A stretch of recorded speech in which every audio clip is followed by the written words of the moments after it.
Hey folks, before we begin today's show, I want to thank our awesome sponsors. The first is Idle Academy. Idle is the first and only authorized vocational school for instructional design and online learning. It includes a comprehensive hands-on curriculum with certifications, credentials, expert coaches, mentors, a community of practice, paid experience opportunities, industry-preferred software access, live events, and ongoing updates. Your entire instructional design career is neatly packaged behind a single login. Check out all the details at www.idlecourses.com/academy, and you can use my code Luke for $88 off the yearly membership. Okay, let's bring on the introduction music and let's start the show. Hello, learning nerds, and welcome on in to the nerdiest podcast you're going to hear today. My name is Dr. Luke Hobson. I'm an assistant director of instructional design, an author, blogger, podcaster, and instructor. And my purpose is to be able to help you along your instructional design journey and to share as much as I possibly can about designing meaningful, relevant, and interesting types of learning experiences. And of course, you can find all the resources that I have for you over at drlukehobson.com. On today's episode, we are talking about pet peeves, specifically instructional design pet peeves. There are certain types of phrases that can trigger an instructional designer.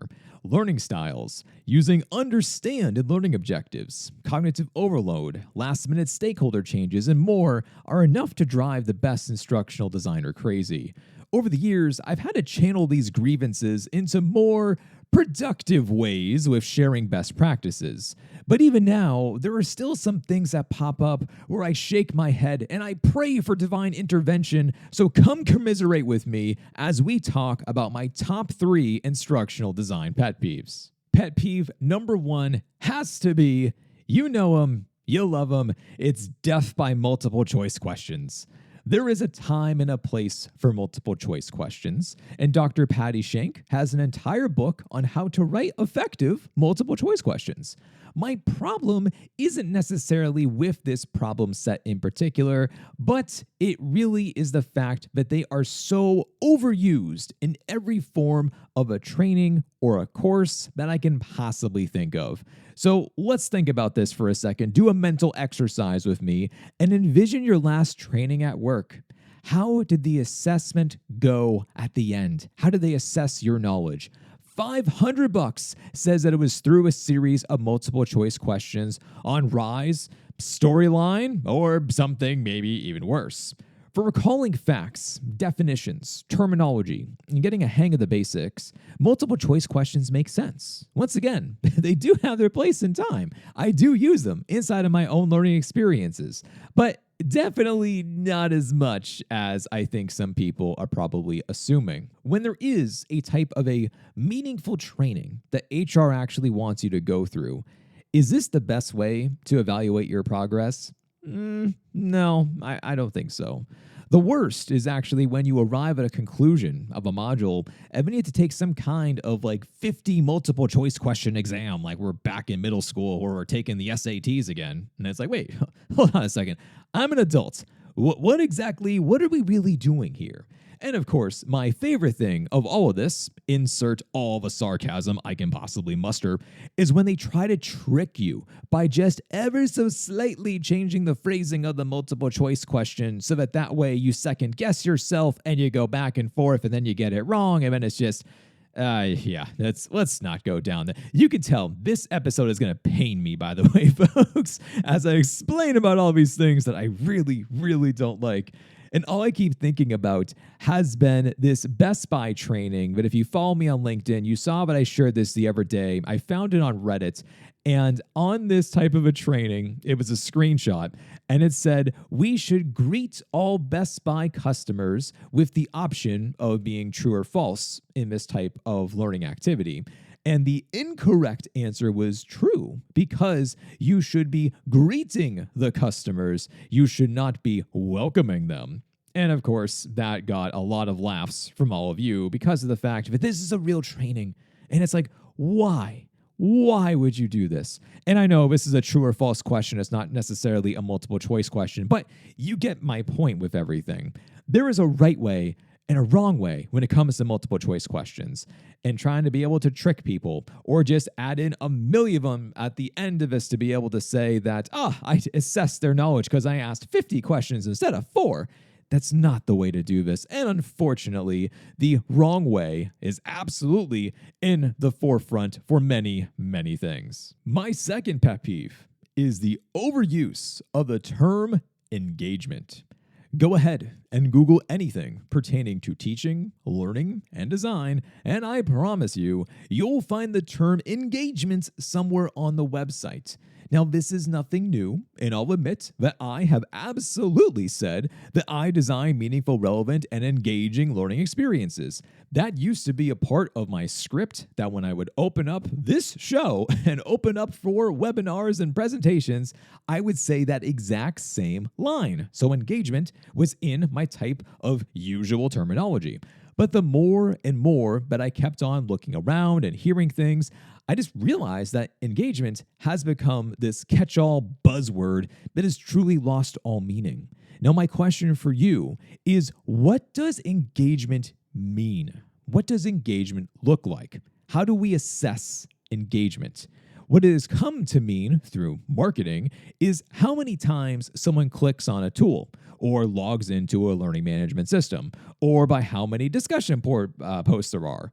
Can these be accurate measurements? Yes, under the right circumstances, but for the most part, they are surface level metrics. For instance, I have taught online courses for almost a decade at this point in time, which is pretty bonkers, but true. And I can confidently tell you that I have seen forced engagement in the discussion posts where a student simply says, "I agree," and then the conversation fades away into the background. And that's the end of the response. Is that engagement? No, of course not. Now, on the flip side, I have seen courses where I ask students to respond to 2 to 3 peers, and instead they respond to even more peers, and then this generates even more organic conversations with all these additional forms of threads. Is that engagement? Yes, absolutely. I'm seeing it right now with an Instructional Design Institute. Cohort 5 is bringing it. They are just absolutely chatting away, and it is incredible to see how engaged they are with one another. The other parts of engagement is the variability of things becoming more gamified. If I'm going through a gamified training and it is just painful, I am smashing that next button as fast as I possibly can. One could count the number of clicks as engagement, and maybe you see of like, wow, Luke is really giving it his all. I'm like, no, I'm just trying to get through this because, oh my God, I'm not here. My mind is in a completely different realm. It's in another plane, and I'm just thinking about anything that's more relevant to my job than this training. Now, if you were to observe my behavior and see how I interacted with the training in real time, that's a whole different conversation because now you are observing. It is now a data point to be able to see of my interactions and what I'm doing. And to be clear, by the way, because I know that every time I'm going to be mentioning a point, someone's going to be like, well, wait a second. Like, aren't amazing instructional designers out there? Aren't they making learning experiences engaging in the right way? And yes, absolutely. But for the most part, I think we have lost the word engagement. It's gone. Marketing has taken it away from us. And I'm not sure if we're going to get it back, to be honest with you. So RIP to the term engagement on things for going forwards. And my third and final pet peeve, which I could go on. This episode could be like at least 45 minutes if I really just wanted to expand upon these. But you know what? You don't have all the time in the world to listen to me babble on about learning nerd stuff. So number 3, my pet peeve is when there is zero effort and creativity. Have you ever taken a course? Yes, you absolutely have. This is a rhetorical question, by the way. Have you ever taken a course before where you could tell 100% that it was done in a rush? Or you notice that it just straight up lacked any amount of care? This is my fear with AI in the worlds of instructional design and higher education.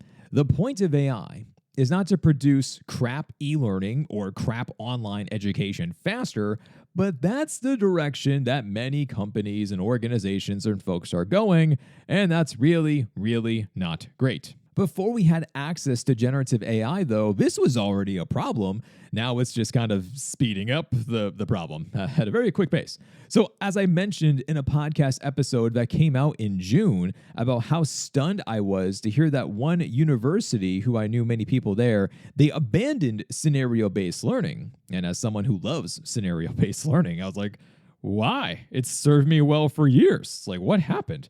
Now, come to find out, there was absolutely zero effort and creativity within the scenarios that they wrote. So, of course, they were awful. Now, I don't know all the details. Maybe the timeline was absolutely rushed. Maybe some people quit or there were layoffs. Maybe the budget was slashed and it was the best that someone could muster under stressful circumstances.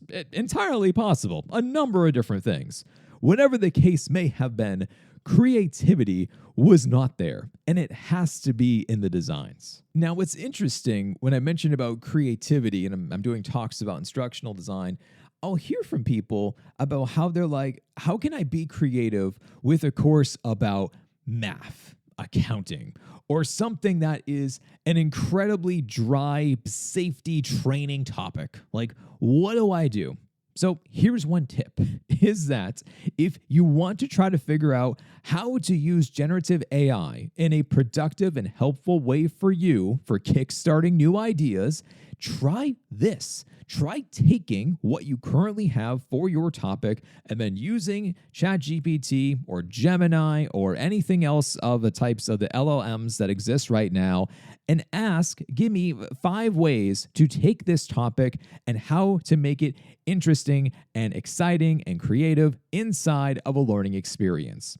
If you do this, you are going to get, indeed, a bunch of really interesting ideas. They're not all going to be winners, and that's fine. You need to be able to just go through, use your critical thinking skills, and see which ones make sense, and then, of course, to give them a try and see what happens. Now, the question that I ask myself when I'm designing learning experiences and I'm facing some type of a tricky problem like this is that I will ask myself about why should they care?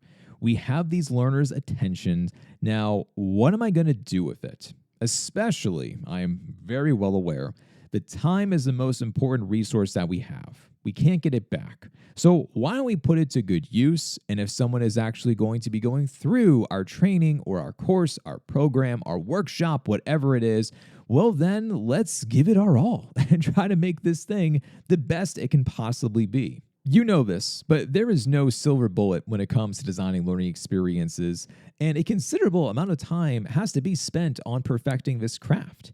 It's not an easy task. It's really not easy to do what we do within instructional design land, but we have the ability to make it happen. We can connect with other instructional designers and see what they are working on and trying to be able to take away bits and pieces and then to add this into our toolkits. This was one tip that I heard from a public speaker who I used to follow, and he mentioned about how he would go to at least one public speech a week, and he actually talked about how every time that he went, he knew for a fact he wasn't going to enjoy about 95% of the content because he's heard it before. Things aren't going to be new. Things are going to be repetitive. But he would always try to be able to take away one little gold nugget that he could then say, ooh, I haven't heard about that before. Can I now go and add that into what I do? And then to be able to build more and more into my skill set.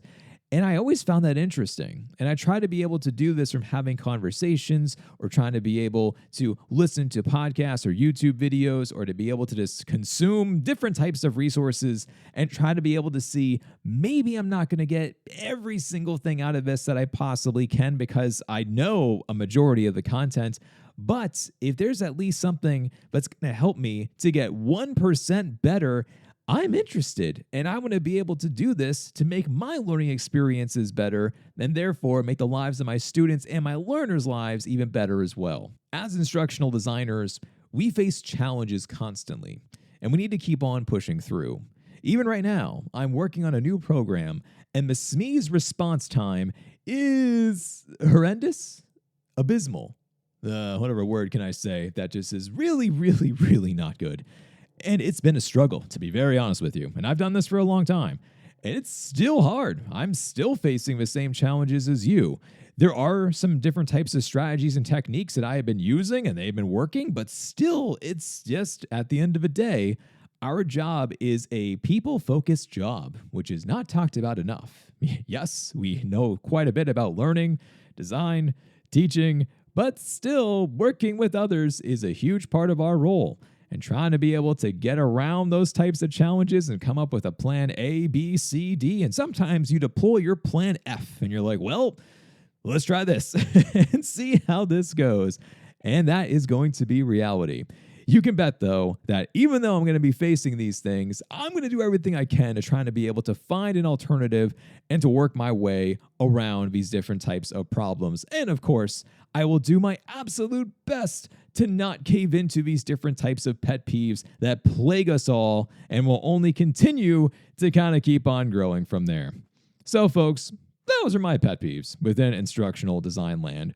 What are your pet peeves? I'd love to hear from you. Tag me on LinkedIn or comment on this blog post and share with me your top 3 pet peeves because I'm super curious to hear what you have to say. Speaking of being curious about your thoughts, by the way, I am trying to work on a new YouTube series which is called Explain X in Under 60 Seconds. I just did a video not too long ago, a couple of days ago, that was explaining Addy in 60 seconds. It seems to have generated quite a bit of buzz amongst you within instructional design land, and I'd love to hear more different suggestions about me attempting to explain another topic within 60 seconds. I heard backward design, I heard UDL, I heard about the role of a subject matter expert versus the role of an instructional designer. So I'd love to hear more suggestions. And wow, is it hard. I mentioned on the LinkedIn post the other day where I was like, this is a challenge because I have taught a 7-week course before on Addy, and now I'm trying to just explain it to you in 60 seconds. It's different. It's making me flex a little bit of a different muscles up there in the old brain. So it's been interesting. Would love to hear your thoughts about the YouTube short and see what you think about the series as a whole. Well, as always, friends, feel free to leave this show a 5-star rating wherever you are listening. That would make me very, very happy. And I encourage you to do that because that's what truly does help out the show to grow is by tagging me or by sharing it on LinkedIn or whatever platform that you are currently listening on. That's absolutely what helps this show to be able to grow. So a big thank you for doing that. And that, folks, is all I have for you today. Stay nerdy out there, and I will talk to you next time.